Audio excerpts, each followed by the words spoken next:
بله.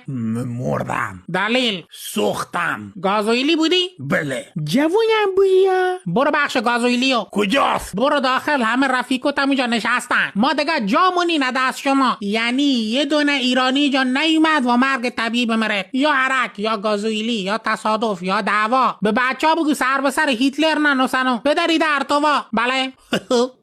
زهر مار چتن مامونگو چتن. نه چتن. چتی پاکتی سره تری کشیدی که همین نشه ایرانی.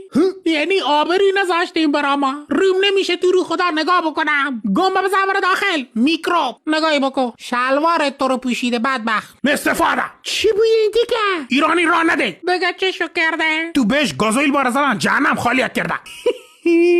چه تو پیک مگه بابا؟ اوه ادی نیسان گاوی تو بهش ها؟ چی بود؟ ترکی. یا اون دنیا تیکی هون این دنیا همیشه تیکی. خود که تو بهش خلافه کن.